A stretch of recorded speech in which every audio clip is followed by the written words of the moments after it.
Hello everyone, welcome to the February 18th, the Friday Call of Duty slate, the first one, I believe, week 3. I don't know, something like that. I forgot to bring up the wiki that I like to use. So yeah, this is first day of week 3. So we have a couple of weeks of data and stuff to go off of. So we're not going to be shooting in the dark like we were not too long ago, but that's arguably better because you can hit gold in the dark. Little knowledge information for you. I don't know. I'm debating on whether I want to do a recap or not. Probably not. So last week, because of the Super Bowl on Sunday, they moved one of the games to Friday. So it was like a weird slate. It was a weird thing where they had 2 4-gamers and stuff. Back to normal with the 3-4-3. So we get 3 days of Call of Duty DFS action. It should be pretty interesting. I think there's actually still some spots to go to. I think more specifically on the other days, they look a little bit better overall, but that won't stop us from degenerating our money in the Friday slate. So, quick first glance at the odds for tomorrow's games. LA Thieves, huge, gigantic, very large favorite over Paris Legion. This makes sense. I feel like LA Thieves are a really good elite, probably top 3 or 4 team in the league. And Paris, although they've had a good performance, what was I just looking at the Paris side? So they got 3-0'd by Texas. They lost to Boston, and they had a game 5 with Atlanta FaZe, but they lost. They also lost down there to Florida as well. So they've kind of just been losing. I believe that puts them at 0-4. They were expected to be the worst team in the league. I don't know if they necessarily are the worst team in the league, but they're looking pretty lifeless. We maybe had some false hope on them after the Atlanta FaZe series.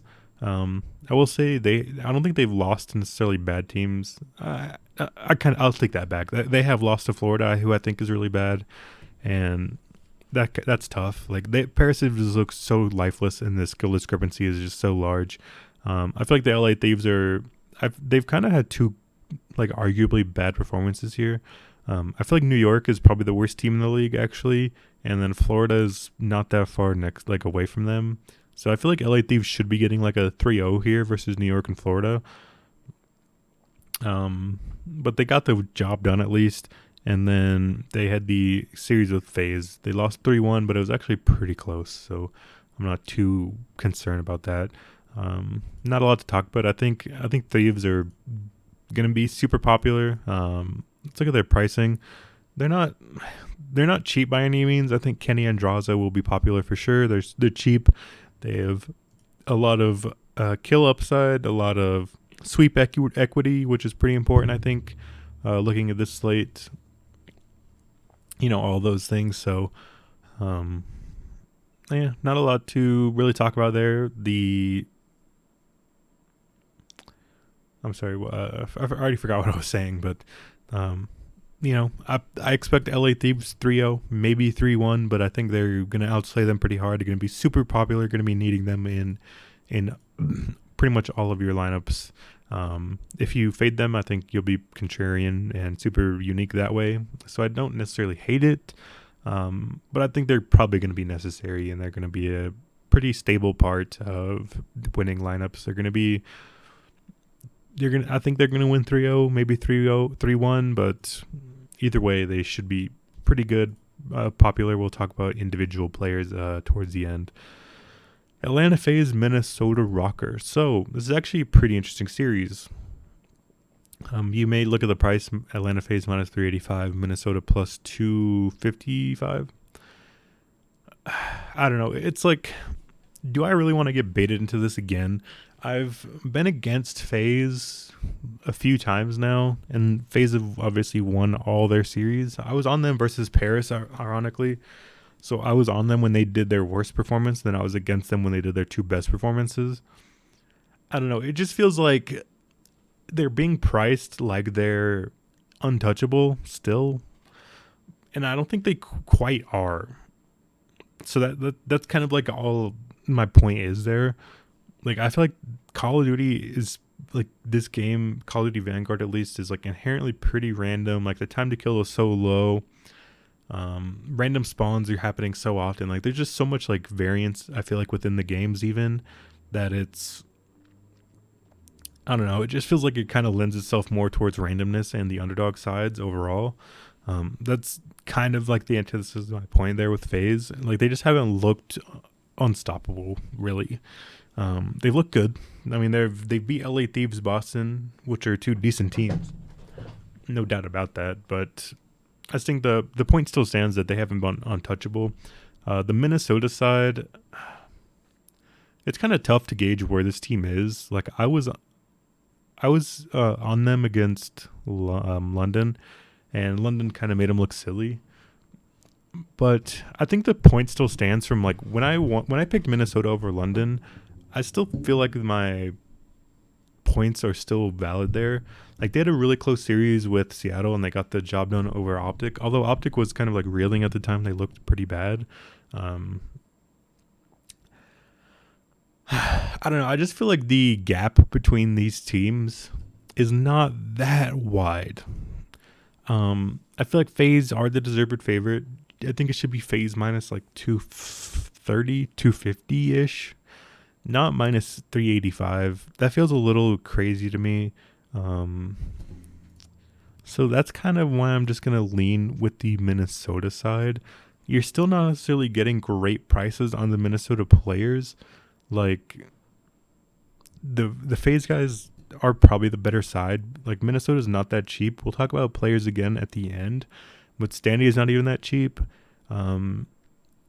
Major Maniac is pretty cheap, but he's still not even that cheap.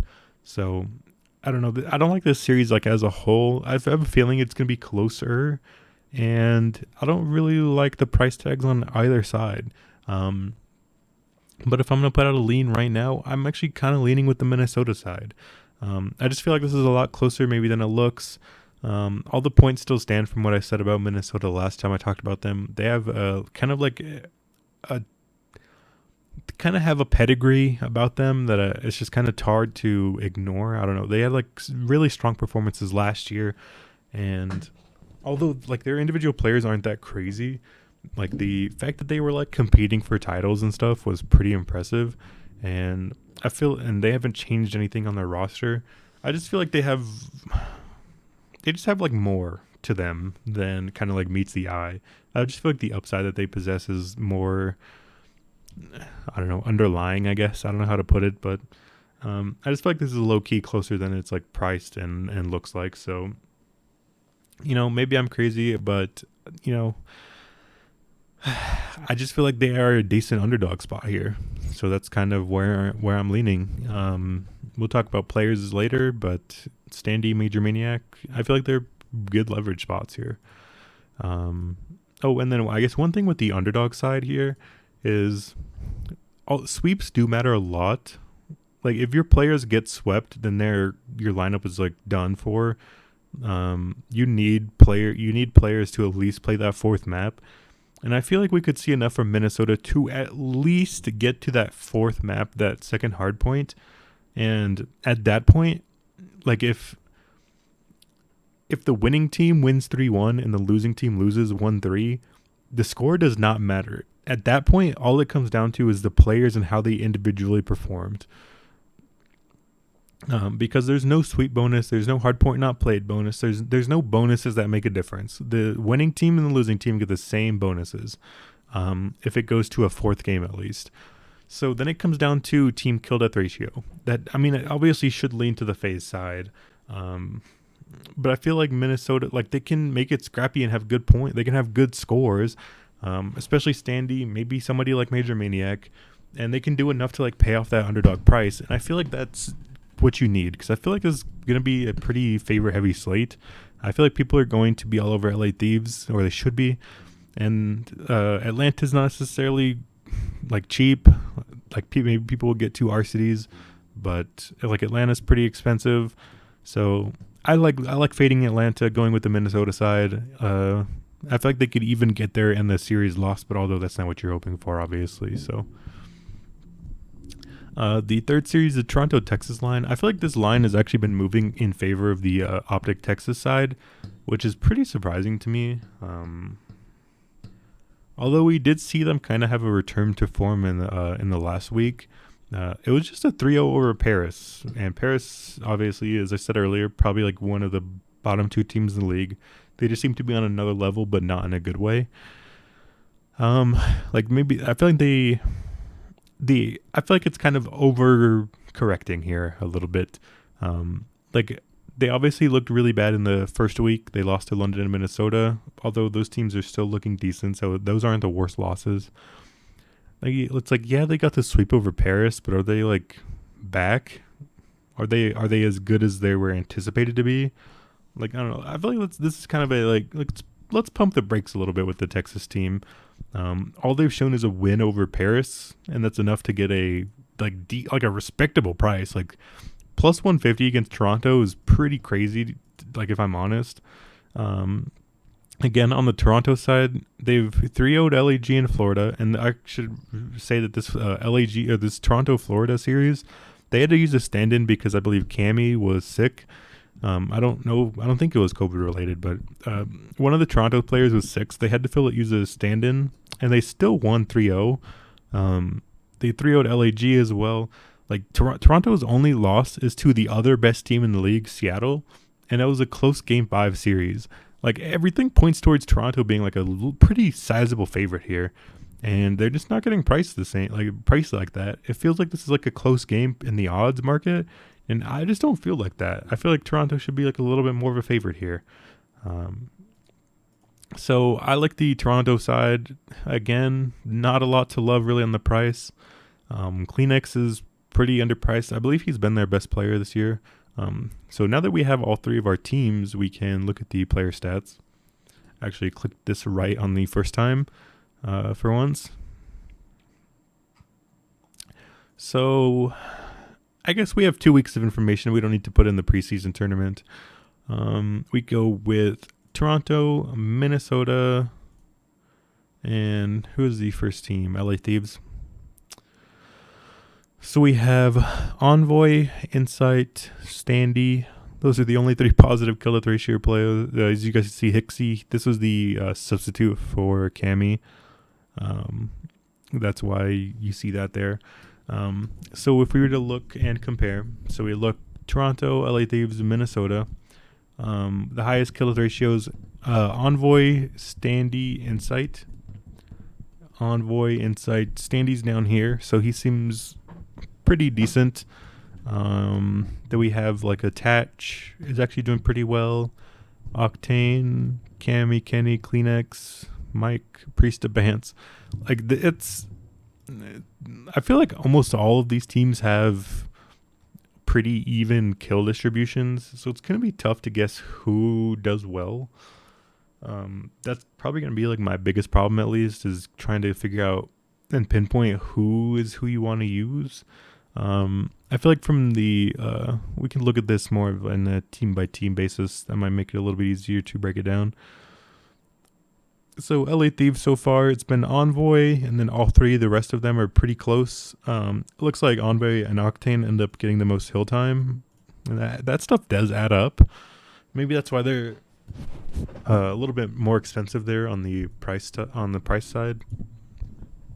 But Draza's doing pretty well in the kill death department, and he's their cheapest player. So I think he makes for decent value.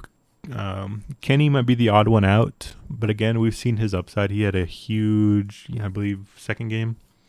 Yeah, he had a very, very good second game. So the upside is still there with him. I feel like all 4 of these LA Thieves players are in play. I like getting up to Envoy and Octane, but it's tough to get to that price too consistently. And I like Draza. He seems to be a little underpriced. Seems like a good value for what you expect from him. And then I don't hate getting to Kenny as well, but He's not a priority of this team. He'd be the fourth option on this team if I ended up there, but he's still usable, that's for sure. Minnesota, we can look at. Then we have Standy above everyone else, then Attach, and then it's Major Maniac and Priesta. So yeah, we've seen some good plays from Attach. I believe they won. No, it was no, that would have been a Seattle Accuracy. Sorry, I'm getting the players mixed up. But yeah, like sorry, I forgot my train of thought here. Like Standy, if they win, Standy's gonna be like the reason why. He's a super skilled individual player, very talented rookie, or not rookie this year anymore, but young upcoming star really. And then it looks like Attach is the second option, although it was Major Maniac, so it definitely feels like the way you want to go with this one is apparent. I feel like Standy like if you play Minnesota, you're going to play Standy probably, and it comes down to, do you want the salary savings with Major Maniac, or can you get up to Attach? If you're three stacking, then it's obviously just these three. I feel like leaving Priesta off would be the way to go. He just hasn't shown much yet, so that's going to be it for those ones. Then the last one was Toronto. Again, it's going to show 5 players with Hixie here, who replaced Cammy in one series, but Hixie I don't anticipate playing. So Insight, Cammy, Kleenex, Bance. I think that's just how it's priced, Insight, Cammy, Kleenex, Bance. Yeah, hope these reset. That's weird.